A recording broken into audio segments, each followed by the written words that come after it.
In the last episode, we talked about the two basic elements of life, consciousness and energy.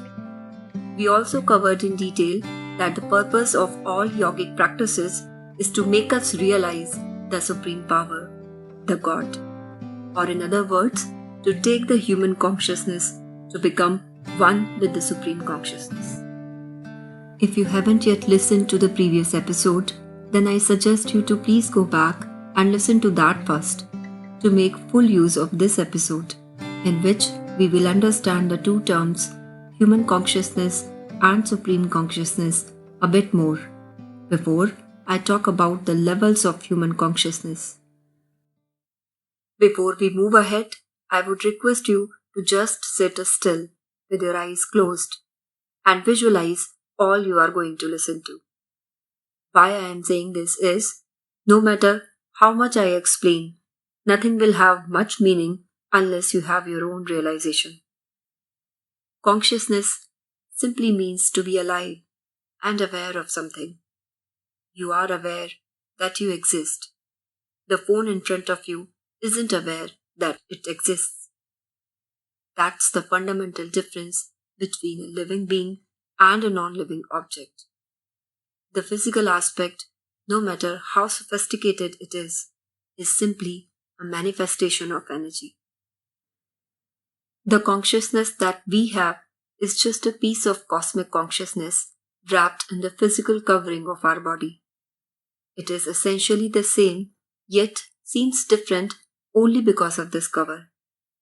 Just like if you fill water in a bucket from an ocean, it may seem to be different to the one who doesn't know about the ocean. But it essentially is the same water. If you pour it back, you won't be able to differentiate it from the rest of the ocean. This analogy helps us visualize two important realities. You can fill water in as many buckets of different shapes and sizes as you want, yet the water is still the same. But if these buckets become alive, they would feel they own the water inside them, and it differs from the water other buckets have, just as we, humans, consider us different from each other, forgetting that at the root we all are the same. We are so engrossed with the bucket, the physical cover, that we have forgotten what is inside us is simply what is there in the entire universe. Yat Pinde Tat Brahmande. This is the principle of oneness of life, conveyed through many Indian scriptures. The day people understand this concept, they'll realize that all differentiation that we have in the world, in the name of countries, religious communities, castes, gender, just exist for social reasons and to organize certain things better. At the root, no one is different from the other. But what is the cause of this ignorance? The reason is the low level of our consciousness. Tell me, how do we know something exists? Either we see it, hear a sound from it, or we can feel, smell, or taste it, right? In other words, our five senses make us become aware of the world around us. Anything that I see with my eyes is the subject to my sense of sight. The sound that I hear is the subject to my sense of hearing. And all these subjects are physical in nature. The awareness of the world caused by this sensory input to our senses is the first and the lowest level of awareness that we have. This is called the Jagrat Avastha, the state of wakefulness for the physical world. We all see dreams, right?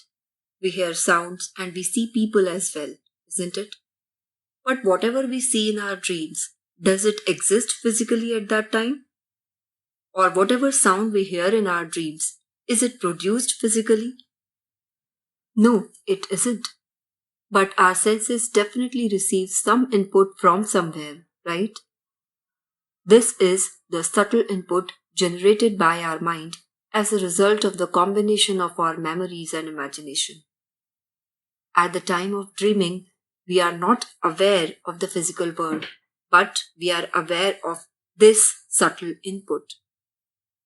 This is the second level of consciousness and is called the Swapna Avastha. Usually, all of us, even when awake, keep swinging between the conscious and subconscious states. Even though we work on something, our awareness keeps switching between the work at hand and the various thoughts and memories running through our minds. Now answer a simple question to yourself.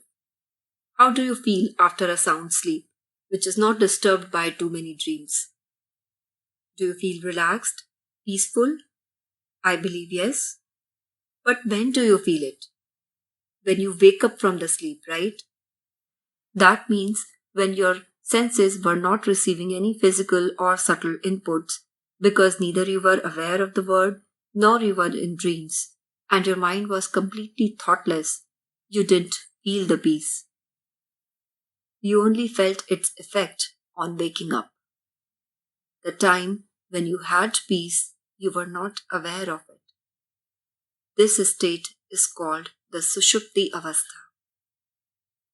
If by any means you become aware of this blissful state at the time when it was present, you reach the highest level of consciousness, which is called the superconsciousness or the Turiya Avastha. This is the state of Dhyan, loosely translated as meditation, but I would emphasize not to call it meditation because this has become a highly polluted term these days. You must have heard sometimes or the other that Dhyan is just like deep sleep.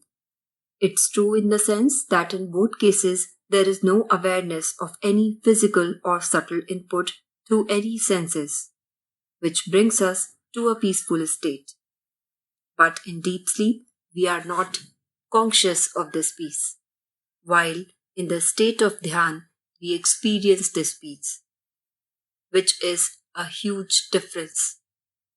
It may take the entire or even multiple lives for us to reach that state. And this is the sole purpose of all yogic practices, to take your consciousness from the awareness of the physical world to the awareness of the highest bliss. Once you lose the sensory input, you lose the awareness of your body. You lose the awareness of your thoughts, emotions, and memories. What remains is the experience of the supreme consciousness around you. If the bucket is broken, the water in it merges with the ocean. Will this water consider itself to be separate from the ocean anymore? Once an individual loses consciousness of his individuality, will he consider himself to be separate from the supreme power?